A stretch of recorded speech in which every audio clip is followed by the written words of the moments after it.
얼마 전에 어떤 교회가 한 10여 년 전에 그 교회가 만난 위기를 어떻게 극복했는지에 대한 글을 읽었습니다. 그 교회가 전교인 여름 수련회를 갔다가 소년부 어린이 하나가 그만 생명을 잃는 안타까운 사고가 발생을 했습니다. 이 여름 사고라고 해서 물이나 또는 교통수단에 의한 사고가 아니라 전혀 사고가 날 것 같지 않은 그 연수실, 그룹으로 이렇게 모여 있는 그 연수실 내에서의 안전사고에 의해서 이 아이가 그만 응급실에 실려가게 되어지는데 병원에 미처 도착하기도 전에 그만 절명하고 말게 됩니다. 이유와 어떻든지 간에 총책임자인 담임 목사가 책임을 질 일이요, 또 전 교인이 참석한 수련회장에서의 사고이기 때문에 그 파장은 치명적인 시험으로 이어질 그런 위기를 만난 거예요. 그런데 교회는 두 가지 측면에서 이 위기를 오히려 더욱 결속력 있는 교회로 세워지는 계기를 마련하게 되었다는 거예요. 첫 번째는 지도자들이 책임을 지는 회개의 작업이었습니다. 담임 목사님이 장례를 마친 후에 당회를 소집하고 자신이 그 모든 책임을 지고 사임서를 제출하게 되어집니다. 그러나 당회는 그 사표를 반려하고 그 대신에 당회에서 책벌을 결의하게 되어집니다. 담임 목사는 3개월간 근신하라, 설교 외에는 집에서 근신하는 시기를 지나게 됩니다. 그 교회 장로님 다 해봐야 3분이지만 장로님 3분은 3개월간 근신해라, 당회의 직무를 정지하고 예배 기도 인도를 정지하는 기간을 지나게 되고요. 교육부장과 소년부장은 한 달간 그 사역을 정직하고 소년부 전도사는 한 달간 설교를 정지하는 이런 책벌을, 한국교회에서 요즘에 책벌 말하기 쉽지 않은데 이런 보기 힘든 책벌이고, 해당자는 그 내용을 겸허히 수용하고 철저한 회개의 기간을 지나게 되었다는 거예요. 담임 목사와 당회의 이 정지 기간이 이어지는 동안 교회에서는 단 한 번의 웃음소리도 들을 수 없고 온 교회가 함께 회개하고 자숙하는 은혜의 기간을 지나게 되었다는 겁니다. 두 번째는 온전히 하나님을 바라본 그 부모님들의 신앙으로 위기를 넘겼다는 거예요. 그분들은 사고를 만나고서도 의연하게 그 상황을 이겨냈으며, 특히 장례를 치르면서 그 아이의 아버지가 5가지 감사로 인사말을 했다고 합니다. 첫째는 모태에서부터 믿고 유아 세례까지 받을 수 있었음에 감사합니다. 두 번째는 세상의 죄악과 탐욕에 오염되기 전 순결한 가운데 하나님 나라로 불러주셔서 감사합니다. 셋째는 교통사고 또는 세상의 굳은 일로 부르신 것이 아니라 말씀 수련장에서 불러주셔서 감사합니다. 넷째는 하나님께서 감당할 시험밖에는 주시지 않는다 하셨음에 아들을 잃은 이 빈 자리를 하나님의 은총으로 반드시 채워주실 것을 믿고 감사합니다. 다섯 번째는 사고 이후에 교인들이 보여준 사랑에 대해 교인들께 감사합니다. 교인들은 그 감사가 이어지는 동안 모두가 깊은 깨달음 속에 뜨거운 눈물을 흘릴 수 있었고, 그 눈물 때문에 아마 3개월 동안 이어진 그 책벌의 시기가 오히려 교회를 더 든든하게 하는 기회가 되었다는 거예요. 그 가족은 그 다음 주일에 교회를 한 번 더 놀라게 한 것이 하나님께 감사하는 마음으로 드린 예물이 어마어마하게 그 아마 장례를 치르면서 들어온 부의금을 거의 다 예물로 드린 것이 아닌가 하는 생각이 들 정도로 큰 예물을 하나님께 드렸다는 거예요. 뿐만 아니라 교인들 한 사람 한 사람에게 감사를 표현하기 위해 전교인에게 각기 떡을 준비해서 선물을 했다라고 하는 거예요. 결국 이 일로 계기로 하여 하나님은 교회를 향해서는 그 뜨거운 결속을 근거로 해서 놀라운 부흥의 역사를 열어주시는 축복된 일을 주셨고, 특별히 그 가정에도 하나님께서 나중에 아들 하나, 딸 하나를 선물로 주셨다 하는 겁니다. 어떻든지 간에 이 신앙 공동체는 아주 훌륭한 믿음으로 그 위기에서 회복할 좋은 기회를 스스로 만들어 간 거죠. 교회니까. 교회는 교회답게 문제를 극복해 갈 수 있어야 되는 겁니다. 아니, 그들의 믿음을 하나님께 보일 때 우리 하나님께서 넉넉한 기회를 그들에게 주시는 줄로 믿습니다. 오늘 욥도 이 하나님을 깊이 만나면서 그동안에 친구들 만나면서 경험하지 못했던 이 하나님을 38장 이후로 만나고 하나님과 대면하여 그 하나님을 체험하는 가운데 그는 두 가지 신앙 회복의 계기를 만들어내고 있는 걸 보게 됩니다. 하나는 4절에 말씀하지요. 내가 말하겠사오니 주는 들으시고 내가 죽게 묻겠사오니 주여 내게 알게 하옵소서. 내가 죽게 하나님께만 말하고 묻겠다. 하나님께 더 집중하겠다. 바로 그 신앙을 보이는 거예요. 욥은 3절에서 말하듯 그동안 이치를 가리는, 깨닫지도 못하고 못한 일을 말하는, 스스로 알 수도 없고 헤아리기도 어려운 일을 말하는 그런 사람들과의 대화를 통해 더욱더 혼란만 가중되고 믿음만 상실했어요. 이게 사람들과의 만남의 한계입니다. 제가 새벽 시간에 늘 자주 여러분에게 말하잖아요. 문제나 어려움 만나면 사람 찾아가지 말라. 전화통 붙들지 말라. 하나님께 매달려라. 하나님께 무릎 꿇어라. 여러분, 이걸 그냥 목사가 하는 얘기를 이걸 그냥 흘려듣지 마세요. 이 신앙의 가장 중요하고 기본된 진리입니다. 문제나 어려움 생겼을 때 전화통 붙드는 사람 치고 믿음 좋은 거 못 봤어요. 사람들 찾아가는 사람 치고 믿음 좋은 거 못 봤어요. 아니, 문제 해결 받는 거 못 봤어요. 오히려 자기만 아니라 공동체의 더 큰 문제를 야기하기나 하지 절대 문제 해결 못 받습니다. 우리가 할 일, 신앙의 인생들이 할 일은 하나님께 무릎 꿇는 거예요. 하나님께 매달리는 거예요. 욥은 이걸 깨달은 거예요. 그래서 2절에서 고백하는 것처럼 무슨 계획이든지 못 이룰 것이 없으신 바로 그 하나님과만 이제 의논하겠다는 거예요. 하나님께만 맡기겠다는 거예요. 여러분, 시편 62편에 보면 거듭 그런 고백이 나와요. 나의 영혼이 잠잠히 하나님만 바라며, 나의 영혼아 잠잠히 하나님만 바라라. 하나님만 계속 이 고백을 하고 있어요. 하나님만이라고 하는 말이 히브리 말로 하면 아카입니다. 아카. 하나님께 더 집중하겠다는 거예요. 이 신앙으로 밀어붙이겠다는 거예요. 5절에 말씀하죠. 귀로 듣던 하나님이 아니라 눈으로 뵙고 만나는 하나님, 자신을 꼭 책임져 주실 그 하나님께만 다가가겠다는 거예요. 아까 그 죽은 아이의 부모님들의 그 의연한 믿음의 승리도 다른 거 없어요. 바로 이것입니다. 하나님만 바라보니까 그 엄청난 슬픔을 다 이길 수 있는 거예요. 우리가 이전에 38장에서도 제가 여러분들에게 말씀드렸잖아요.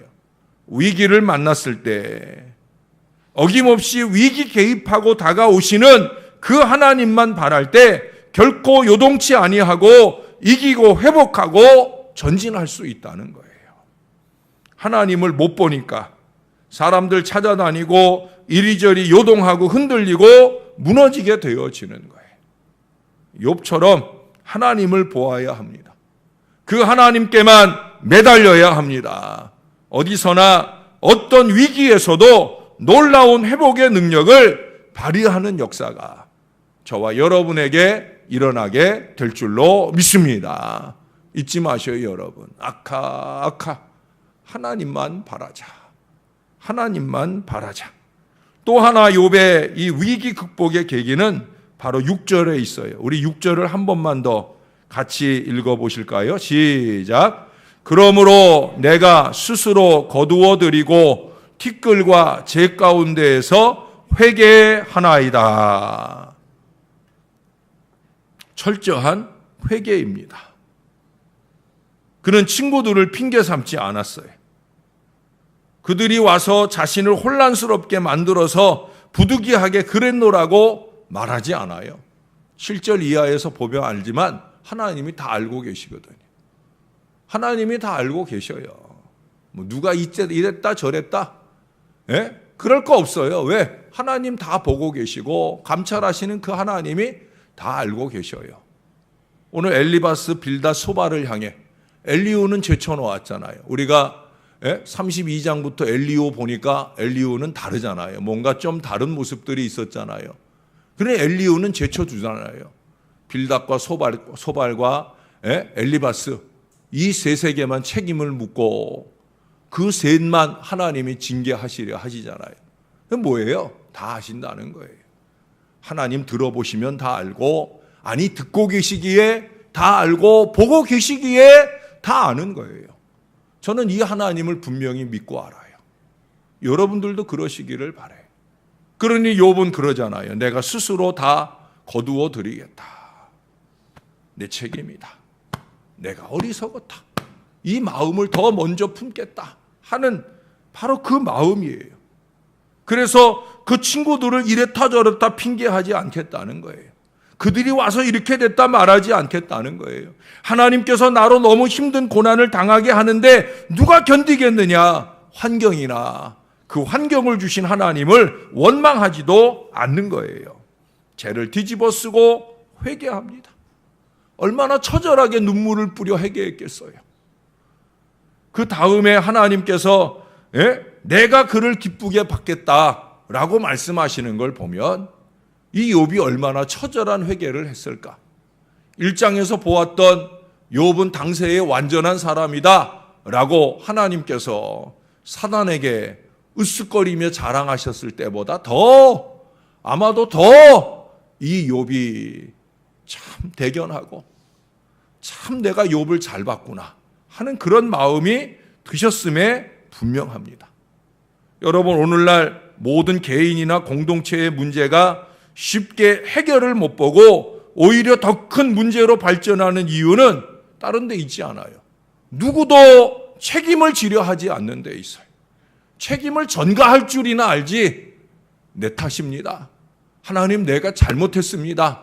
라고 무릎 꿇으며 회개하는 일이 없다라고 하는 거예요. 그래서 결국 끝장을 보는 문제까지 나아가게 되어지는 거예요. 여차하면 잠수나 타고 모르는 일이라고 하고 아무개 때문이라고 하고 떠넘기기나 하고 거짓말이나 잘하지 책임지려 하지 않는다는 거예요. 어쩌면 그것서 문제도 만들어지는 것이 아닌가 하는 생각을 해보게 되어집니다. 이제는 책임을 져야 합니다. 그 책임의 표현인 회개로 하나님께 나아가야 합니다. 책임을 지고 금식도 좀 하고 눈물도 좀 뿌리고 하나님의 용서를 구해야 합니다. 그리고 그 하나님께 용서를 받은 책임적 회개가 있었다고 하면 그 이후 그 일은 입 밖에도 내면 안 되는 거예요. 또다시 말할 때는 또 저 사람 문제였다고 이 사람 문제였다고 그러면 이전에 하나님 앞에 회개한 건 뭐고? 회개 안 한 거죠. 회개 안 하니까 여전히 저 사람 끄집어대고 이 사람 끄집어대면서 죄를 전가하기나 하지. 그러니 여전히 하나님은 이미 다 덮어주고 가고 계신데 여전히 나는 그 문제를 끌어안고 내 영을 죽이고 내 자식들의 영도 죽이고 그렇게 불행한 미래를 가려 하는 거예요. 사랑하는 여러분, 우리가 하나님 앞에 분명히 회개로 해결할 수 있어야 됩니다. 9절 하반절을 보세요. 여호와께서 욥을 기쁘게 받으셨더라. 여호와께서 욥을 기쁘게 받으셨더라. 참 중요한 얘기예요. 다른 이유도 있지만 바로 이런 자세 때문에 여호와께서 욥을 기쁘게 받으시지 않았겠는가. 여러분, 우리는 때때로 우리 자식들이 잘못했어요 하고 다가오는데 우리의 어리석음으로 회초리를 들 때가 있지만 하나님은 안 그러셔요. 회개하고 오는 모든 이들을 기쁘게 맞아주셔요. 네가 이제야 내 진정한 자식이 되는구나. 주님은 그렇게 반겨 맞으며 기뻐하신다는 거예요. 뿐만 아니라 그에게 회복의 미래가 열려지는 은혜를 주신다는 거예요. 우리가 잘 아는 이 욥의 마지막 결말을 우리가 내일 볼 텐데 하나님이 엄청난 축복을 그에게 주시잖아요. 사랑하는 여러분, 우리도 위기 극복의 이 두 가지 열쇠가 뭐예요? 하나님만 바라본다. 책임지고 회개한다. 이게 위기를 극복하는 아주 중요한 두 가지 열쇠. 개인이고 공동체고 이 두 가지 열쇠를 쥐고 있으면 문제를 만나지 않게도 되고요.